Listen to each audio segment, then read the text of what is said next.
Magic Treehouse, Book Number 32, To the Future Ben Franklin, by Mary Pope Osborne.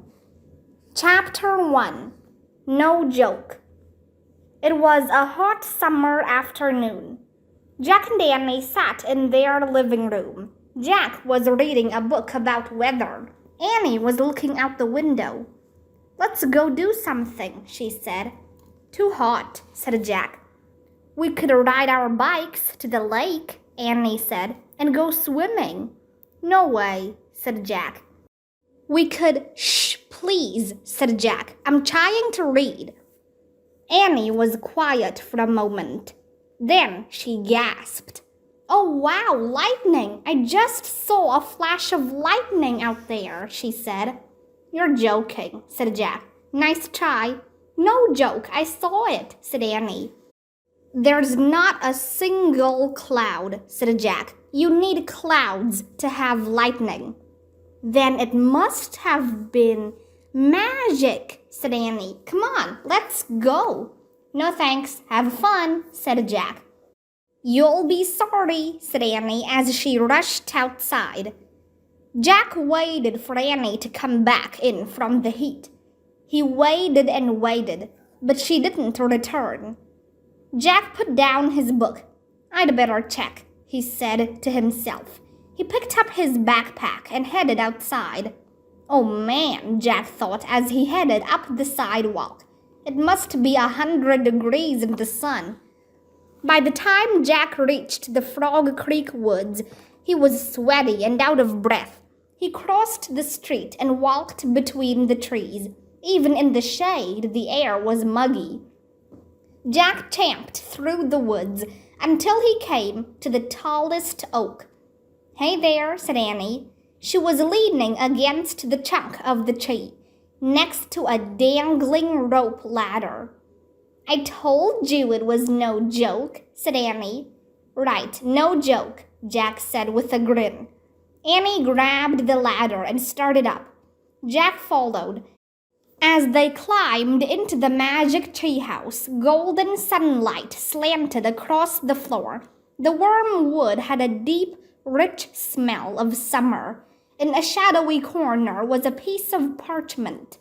"A note from Morgan," said Jack. He picked up the note and read aloud. "In old Philadelphia, a paper must be signed. Help Dr. Ben make up his mind." "Dr. Ben?" said Jack. "Is Ben his last name or first name?" Annie shrugged. "I don't know," she said. "Keep reading." Jack kept reading. To get his attention, say, "We're from the press." Then do what you can to ease his distress. Listen to his thoughts. If his fears start to grow and he loses all hope, there's a place he must go. 'Tis a land filled with things you see every day, but these everyday wonders will show him the way. Said Annie. "So Morgan wants us to go to old Philadelphia. We have to find someone named Dr. Ben. Then we need to help him make up his mind to sign some kind of paper. That sounds easy." "Yeah, definitely easier than going to a Roman army camp or an island about to have one of the worst hurricanes in American history," said Jack. "Philadelphia's not that far from Frog Creek," said Annie. "They're both in Pennsylvania." "Yep, my class took a field trip there," said Jack. "It's not that far in miles, but old could mean we're going far back in time." "That's okay. Old Philadelphia sounds charming," said Annie. "Charming?" said Jack. "Yeah, like lovely and pleasant," said Annie. "Okay," said Jack. "So where's our research book?" They looked around. The only book in the treehouse was their Pennsylvania book, the book that always brought them home. "Hold on," said Jack. "I have an idea." He picked up the Pennsylvania book and checked the table of contents. Yes, there's a chapter called Old Philadelphia, 1787. "Cool, let's go to 1787, said Annie. This book can take us there and bring us back home. Exactly, said Jack. He turned to a page that showed a drawing of a cobblestone street with women in long dresses and carts pulled by horses. See, it does look charming, said Annie. Let's go. Right, said Jack. He pointed to the drawing. I wish we could go there. The wind started to blow. The treehouse started to spin. It spun faster and faster. Then everything was still. Absolutely still. Chapter 2. Old Philadelphia. The sun was high in the hazy sky. The air was still and muggy. Ugh, said Jack. It's just as hot here as it was at home. Yeah, and our clothes are going to make us even hotter, said Annie. She was wearing a long dress with long sleeves, an apron, buckled shoes, and stockings.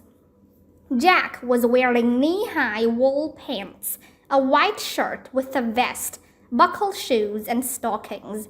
His backpack was now a leather bag. Louis, a woman called nearby. Louis. Jack and Annie peeked out the window.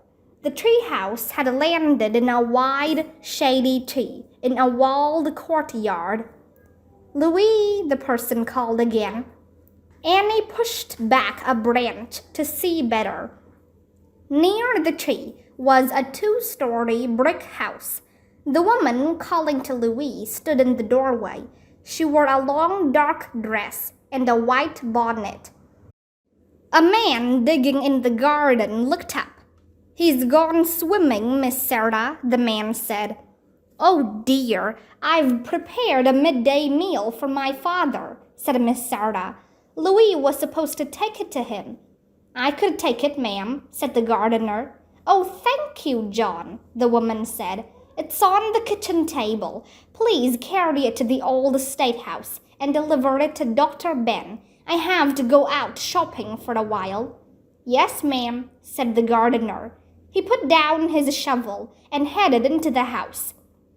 Dr. Ben, Annie whispered to Jack.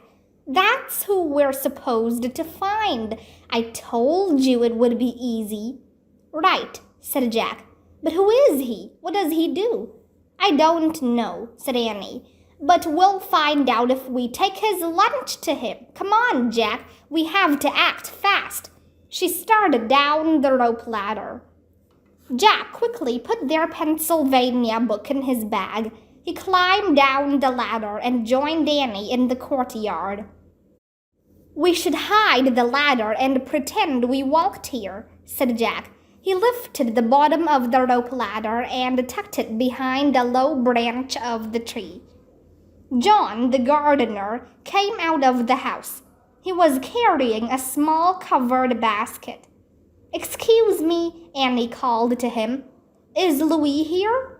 Everybody's looking for Louis today, the man said. I'm afraid he's gone swimming. Oh, no, said Annie. We're friends of his. We're supposed to go with him to the old State House to take the midday meal to his grandfather, said Jack. Louis must have forgotten, said the gardener. Well, I guess we could take it without him, said Annie, if you'd like us to. Why, yes, the gardener said. I still have a lot of work to do. He handed Annie the basket and wiped his brow. This is the hottest summer in 40 years. No problem, we can handle it, said Annie. Come on, Jack. She started out of the courtyard. Hold on, said Jack. He turned back to the gardener. Excuse me, sir.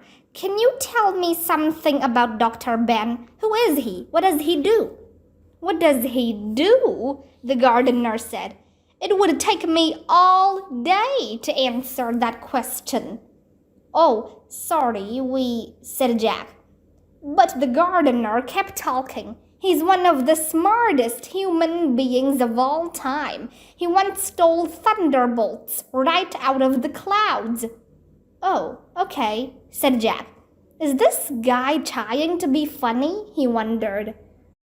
He's an inventor and a scientist, John the gardener went on. A diplomat and a writer, a scholar and a businessman. Excuse me, I have to go now, said Jack. He looked around for Annie. She had already left the courtyard. He headed down the path to the gate. There's no one in the universe like him, the gardener called after Jack. I'm telling you the truth. He pulled lightning right out of the clouds. Poor guy's been in the heat too long, Jack thought. He waved goodbye and hurried out of the courtyard. He didn't see Annie anywhere. Jack ran down a short alley to a dirty, noisy cobblestone street. The street was full of wagons and buggies. There were shops and houses on either side. Jack looked around for Annie. Jack! Annie ran to him, carrying the food basket. Where were you? I tried to ask the gardener about Dr. Ben, said Jack, but the guy didn't make sense. Don't worry, we'll find out soon, said Annie. I got directions. We go down Market Street, turn left onto 5th, then right onto Chestnut. Let's go, said Jack. Jack and Annie squeezed past shoppers. They wove around carts loaded with fish and fruit. They stepped over garbage littering the cobblestones. They passed by crowded, smelly horse stables. Phew, said Annie. Yeah, bad, said Jack, holding his nose. With his other hand, he waved at the blue flies buzzing around his head. No wonder the gardener didn't want to deliver Dr. Ben's food basket, thought Jack. Charming old Philadelphia didn't seem charming at all.